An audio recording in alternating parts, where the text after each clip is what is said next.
Money is something Wayne Edwards seems to know something about. On the west side, they call him Jack Bobo, and they see evidence of his success. Diamond bracelets, diamond rings, Dom Perignon, and long limousines. Jack Bobo, according to his indictment last month, is one of the leaders of the Black Souls street gang. The Black Souls and Jack Bobo, according to the indictment, sold $50,000 worth of on Chicago streets every day. For 6 Black Souls gang leaders, 5 of them pictured here. The 6 men were found guilty of drug and racketeering conspiracy. The trial was the county's first test of the state's anti-racketeering law, known as RICO. It was modeled after a federal law designed to give prosecutors and police a tool to fight organized crime. So the spokesperson for the police department giving us some pretty sobering news that as many as 14 people may have been hit by gunfire at that scene on the west side. The shooting happening within the hour near Polk in California. Some breaking news to tell you about from overnight. Chicago police looking for a gunman in a drive-by mass shooting that left 1 woman dead and 4 other people wounded. Police telling us this happened near Pulaski and Washington and Garfield. 22 people shot overnight in the city of Chicago, 6 right here in Garfield Park. From humble beginnings as a teen roller skating crew in 1960s West Garfield Park, the Black Souls evolved into one of the most feared and resilient street organizations in Chicago.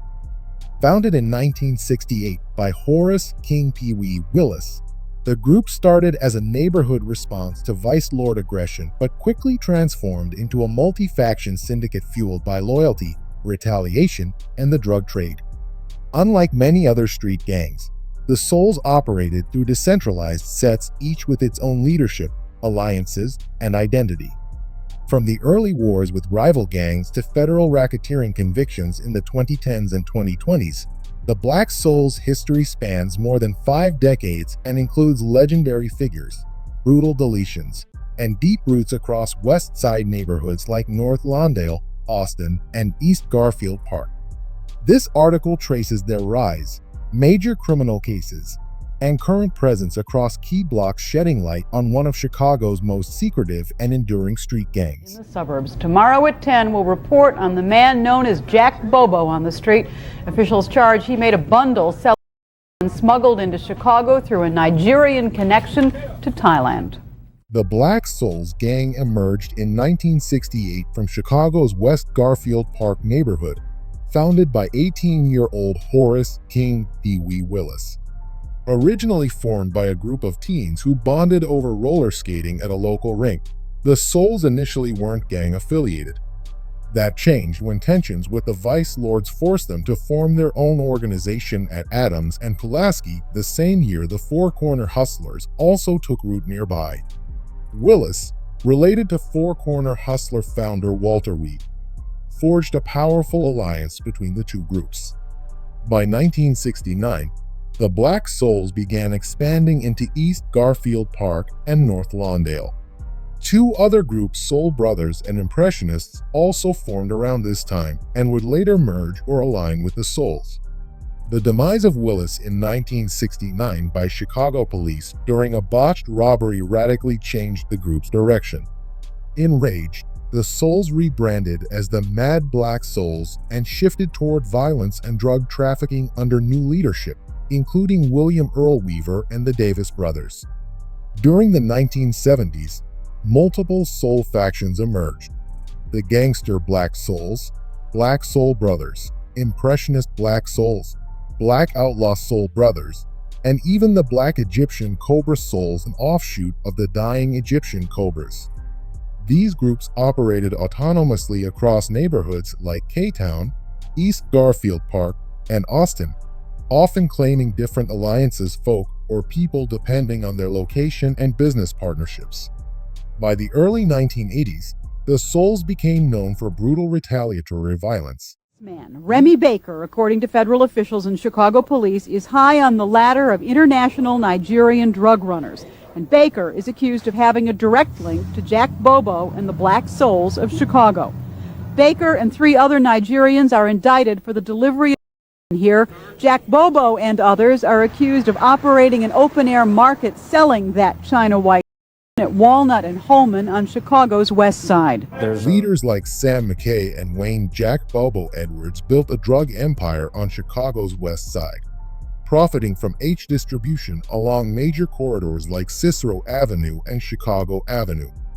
Edwards, who had ties to both the Gangster Disciples and the Chicago outfit, became one of the most powerful figures in the city's street-level drug trade. Despite splintering into various factions, the Black Souls retained influence through their adaptability.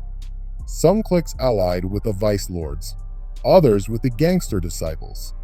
They operated with pragmatism more focused on profit than loyalty to either the folk or people alliances. In the late 1980s and early 1990s, federal investigations began zeroing in. A 1987 double deletion ordered by Sam McKay illustrated the Souls' willingness to use deadly force to protect drug turf. By the 1990s, the Black Souls were firmly entrenched in narcotics trafficking and were listed alongside the Vice Lords, Black P. Stones, and Gangster Disciples as one of Chicago's most dangerous street gangs. Today, the Black Souls remain active across West Garfield Park, East Garfield Park, Austin, and North Lawndale. While not as visible as some rival groups, their long history of violence, flexibility, and decentralized structure has allowed them to quietly endure, operating both as a gang and as a shadow syndicate that adapts to survive. The jury handed down a guilty verdict for 6 Black Souls gang leaders, 5 of them pictured here. The 6 men were found guilty of drug and racketeering conspiracy.